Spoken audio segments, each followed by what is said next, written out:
Assalamualaikum warahmatullahi wabarakatuh. Perkenalkan, nama saya Ayurul Aulia dari semester 5D. Baik, di sini seperti biasa saya akan mereview karya-karya dosen saya dari Fakultas Hukum Universitas Surya Kencana.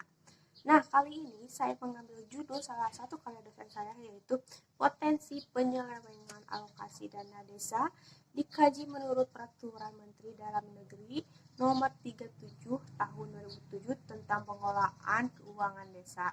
Nah, karya ini ditulis oleh Yuyun Yuliana SHMH, dosen saya sendiri. Nah, pertama dalam pendahuluan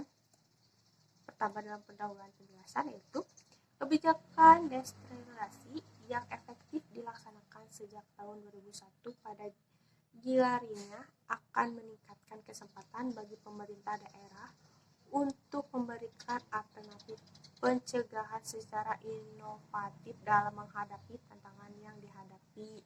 Pemerintah daerah dituntut untuk memberikan pemerintah yang lebih besar terhadap kualitas penyelenggaraan penyelayanan Republik serta meningkatkan kemandirian dan pelaksanaan pembangunan.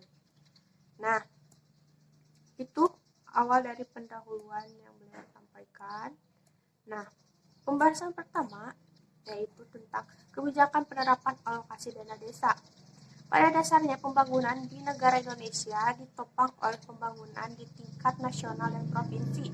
Demikian juga, maju mundurnya pengembangan di provinsi tidak lepas dari pembangunan di kabupaten-kabupaten yang berada di bawahnya.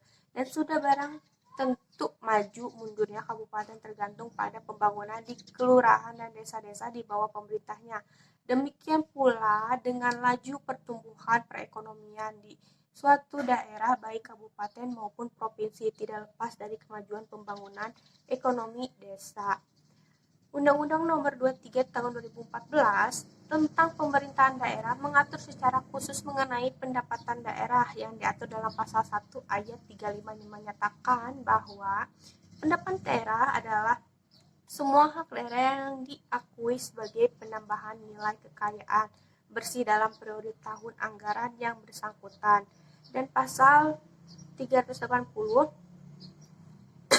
menyatakan ayat 2 yaitu khusus untuk pengawasan yang terkait keuangan daerah meliputi kegiatan audit, review, evaluasi, pemantauan dan bimbingan teknis dalam pengelolaan APBD kabupaten atau kota yaitu sejak tahap perencanaan, pelaksanaan, pemantauan, dan evaluasi atas pelaksanaan APBD, termasuk penyerapan APBD sampai dengan pertanggungjawaban pelaksanaan APBD kabupaten atau kota yang dilakukan Inspektorat Kabupaten atau Kota dapat bekerja sama dengan Inspektorat Jenderal Kementerian dan atau sehingga pemerintah non-kementerian yang menyelenggarakan urusan pemerintah bidang penyelesaiannya.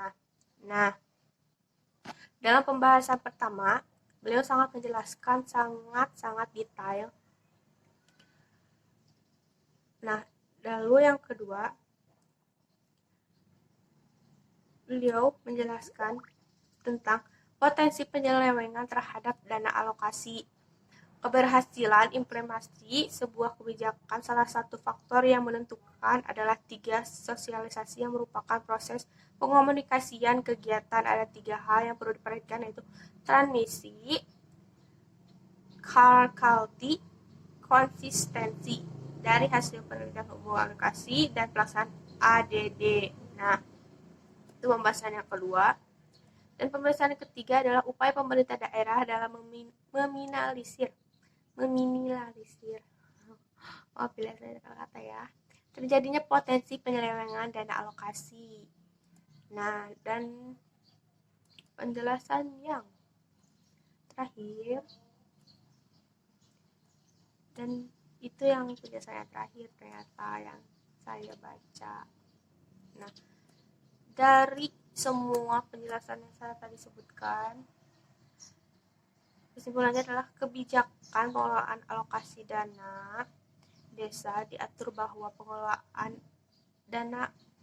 alokasi dana desa sepenuhnya merupakan tanggung jawab kepala desa yang dalam pelaksanaannya diserahkan kepada petugas teknis pengelolaan keuangan desa yang terdiri dari sekretaris desa dan kepala desa keuangan desa.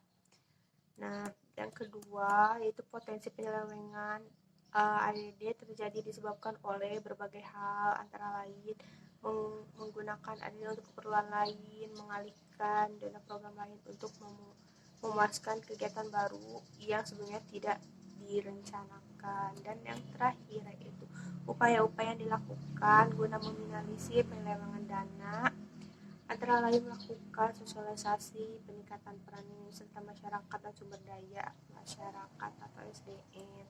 Nah, hanya itu yang bisa saya sampaikan. Maaf bila ada salah kata atau salah ucapan. Apabila saya kurang baik menyampaikannya, komen saja. Dan maaf bila saya banyak kesalahan. Assalamualaikum.